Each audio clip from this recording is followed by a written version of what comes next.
Itinanggi ni Executive Secretary Lucas Bersamin ang paratang na may kaugnayan ang kanyang tanggapan sa umano'y 15% commitment na ibinunyag sa sinumpaan salaysay ni DPWH Undersecretary Roberto Bernardo sa pagdinig ng Senate Blue Ribbon Committee tungkol sa Ghost Flood Control Projects.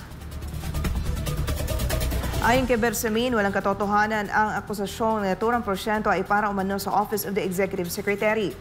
Iginiit niyang walang kinalaman ng OES sa anumang lokasyon ng budget na may kaugnayan sa Department of Public Works and Highways.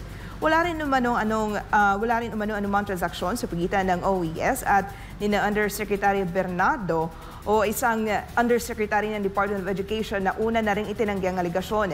Iginiit ni Bersamin na pinanindigan niya ang kanyang malinis na record sa matagal na paglilingkod sa gobyerno at una bilang isang judicial officer at ngayon bilang executive secretary.